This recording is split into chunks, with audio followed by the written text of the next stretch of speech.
Sesungguhnya Allah Maha Kuasa terhadap segala sesuatu.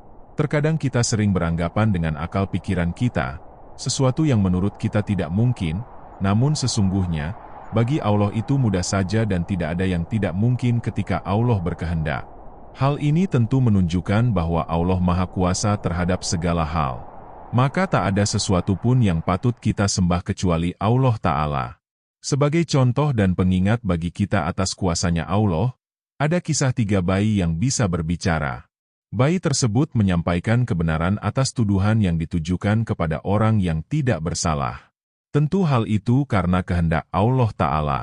Disebutkan dalam Sahih Muslim pada kitab Perbuatan Baik, 3 bayi tersebut adalah Isa bin Maryam, bayi dalam perkara Juraij, dan bayi yang disusui ibunya. Dari Abu Hurairah, dari Rasulullah, beliau telah bersabda, tidak ada bayi yang bisa berbicara ketika masih berada dalam buayan kecuali 3 bayi. Bayi Isa bin Maryam, bayi dalam perkara Juraij dan bayi yang sedang disusui ibunya. Sebelum kita lanjut silahkan like, komen dan subscribe terlebih dahulu. Bayi yang dapat berbicara dalam buayan. Pertama, bayi Nabi Isa bin Maryam. Allah Ta'ala mentakdirkan Maryam hamil, tanpa campur tangan laki-laki sama sekali. Berita kehamilannya tentu menjadi buah bibir panas di kalangan Bani Israel. Banyak orang menuduh dan memfitnah Maryam telah melakukan perbuatan nista dengan Yusuf bin Yakub an-Najjar, sepupunya. Mereka berkata, Maryam mengasingkan diri untuk beribadah di masjid hanya untuk bersamanya. Belum pernah ada omongan yang menimpa suatu keluarga pun di antara Bani Israel, melebihi omongan terhadap keluarga Zakaria. Maryam pun memutuskan untuk mengasingkan diri seorang diri sampai waktu kelahirannya tiba. Setelah Nabi Isa lahir, Maryam akhirnya kembali kepada kaumnya dengan menggendong bayi laki-lakinya. Tentu saja hal ini menuai banyak reaksi di kalangan masyarakat. Wahai Maryam, sungguh, engkau telah membawa sesuatu yang sangat mungkar. Padahal ayahmu bukan seorang yang buruk perangai dan ibumu bukan seorang perempuan pezina. Di tengah tuduhan dan tekanan kepada Maryam, dirinya hanya bisa menyerahkan semuanya kepada Allah, maka dia Maryam, menunjuk kepada anaknya dengan maksud menyuruh orang-orang agar bertanya kepadanya.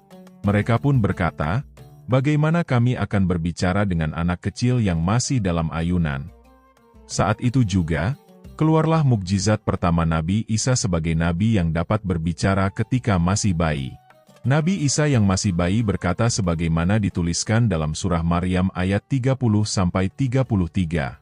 Artinya, dia Isa berkata, sesungguhnya aku hamba Allah. Dia akan memberiku kitab Injil, dan menjadikan aku seorang nabi. Dia menjadikan aku seorang yang diberkahi di mana saja aku berada dan memerintahkan kepadaku untuk melaksanakan salat serta menunaikan zakat sepanjang hayatku, dan berbakti kepada ibuku serta dia tidak menjadikanku orang yang sombong lagi celaka. Kesejahteraan semoga dilimpahkan kepadaku pada hari kelahiranku, hari wafatku, dan hari aku dibangkitkan hidup kembali. Mukjizat ini muncul sebagai kuasa Allah atas ciptaannya yang luar biasa dan sekaligus membersihkan nama baik Maryam dari segala tuduhan yang dialamatkan kepadanya. Bayi yang dapat berbicara dalam buayan. Kedua, yaitu bayi dalam perkara orang soleh yang bernama Juraij. Diceritakan, Juraij adalah seorang laki-laki yang rajin beribadah. Ia membangun tempat ibadahnya sendiri dan senantiasa beribadah di tempat itu. Suatu waktu, ketika sedang melaksanakan salat sunnah, tiba-tiba ibunya datang dan memanggilnya, "Hai Juraij." Juraij bertanya dalam hati, "Ya Allah, manakah yang lebih aku utamakan, melanjutkan salatku atau memenuhi panggilan ibuku?" Akhirnya ia pun meneruskan salatnya hingga ibunya merasa kecewa dan beranjak pergi meninggalkannya. Kemudian keesokan harinya, ibunya datang lagi kepadanya. Sedangkan Juraij sedang melakukan salat sunnah, ibunya memanggilnya, "Hai Juraij." Juraij pun berkata dalam hati, "Ya Allah, manakah yang lebih aku utamakan, memenuhi seruan ibuku ataukah salatku?" Lalu, Juraij tetap meneruskan salatnya hingga ibunya merasa kecewa dan beranjak pergi darinya. Hari berikutnya, ibunya datang kembali, lagi-lagi ketika itu Juraij sedang melaksanakan salat sunnah. Seperti biasa ibunya memanggil, "Hai Juraij." Juraij berkata dalam hatinya, "Ya Allah, manakah yang harus aku utamakan, meneruskan salatku ataukah memenuhi seruan ibuku?" Dan Juraij tetap meneruskan salatnya dan mengabaikan seruan ibunya. Tentunya hal ini membuat kecewa hati ibunya. Hingga tak lama kemudian, ibunya pun berdoa, "Ya Allah, janganlah engkau matikan ia sebelum ia mendapat fitnah dari perempuan pelacur." Waktu pun berlalu, kaum Bani Israel pada saat itu selalu memperbincangkan tentang Juraij dan ibadahnya. Hingga ada satu waktu ada seorang wanita pelacur yang cantik berkata, "Jika kalian menginginkan popularitas Juraij hancur di mata masyarakat, maka aku dapat memfitnahnya demi kalian." Dan, mulailah pelacur itu menggoda dan membujuk Juraij. Tetapi Juraij dengan keteguhan hati dan keimanan yang kuat, ia tidak mudah terpedaya dengan rayuan, godaan pelacur tersebut. Setelah lama ia menggoda Juraij, namun tidak membuahkan hasil, si wanita pelacur itu pun mendatangi seorang laki-laki penggembala ternak yang kebetulan sering berteduh di tempat peribadahan Juraij. Dan wanita pelacur tersebut berhasil memperdayainya hingga laki-laki penggembala itu melakukan perzinahan dengannya sampai hamil. Setelah melalui proses kehamilan seperti yang biasa terjadi, si wanita pelacur itu pun melahirkan. Wanita pelacur itu lantas membawa bayinya dan berkata kepada masyarakat sekitarnya bahwa bayi tersebut adalah hasil perbuatan zinahnya dengan Juraij. Mendengar pengakuan wanita itu, masyarakat pun menjadi marah dan benci kepada Juraij. Mereka mendatangi rumah ibadah Juraij lalu menghancurkannya. Selain itu, mereka pun bersama-sama menghakimi Juraij tanpa bertanya terlebih dahulu. Juraij bertanya kepada mereka, "Mengapa kalian lakukan hal ini kepadaku?" Mereka menjawab, "Kami melakukan hal ini kepadamu karena kamu telah berbuat zina dengan pelacur ini, hingga ia melahirkan bayi dari hasil perbuatanmu." Juraij berseru, "Di manakah bayi itu?" Kemudian mereka menghadirkan bayi hasil perbuatan zina itu.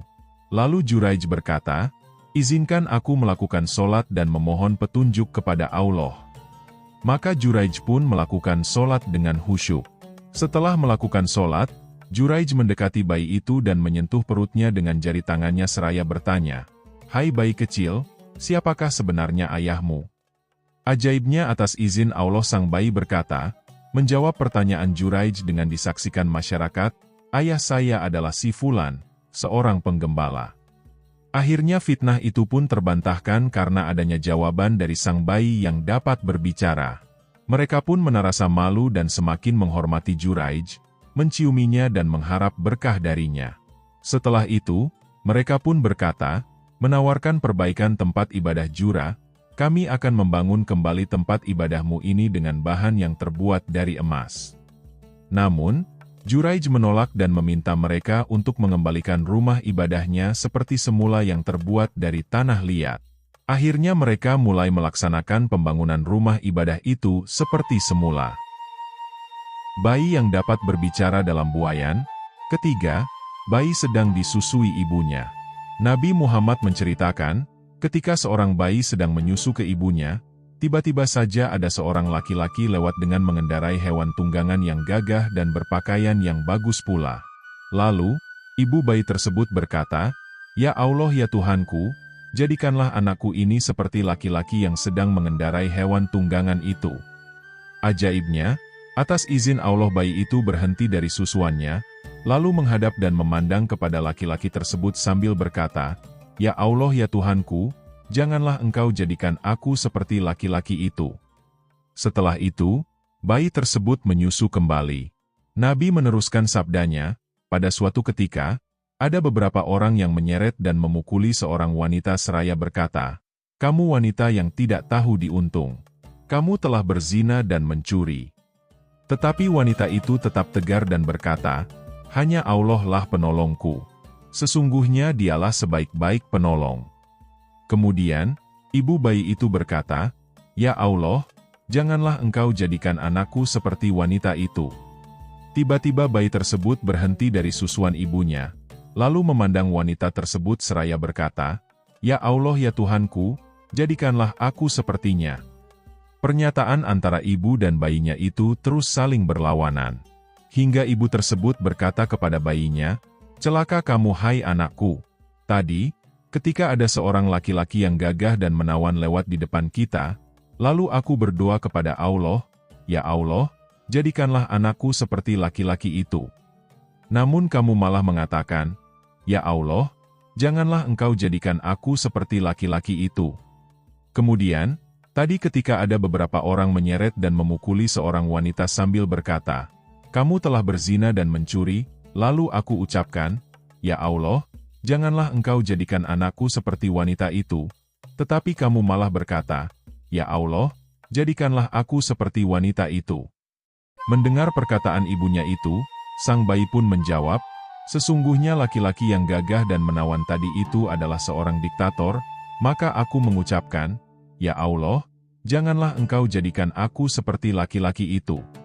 Sementara wanita yang dituduh mencuri dan berzina itu tadi sebenarnya adalah seorang wanita yang salihah, tidak pernah berzina, ataupun mencuri. Oleh karena itu, aku pun berdoa, "Ya Allah, jadikanlah aku seperti wanita itu." Itulah kisah 3 bayi yang dapat berbicara saat masih dalam buayan. Semoga kisah ini dapat bermanfaat.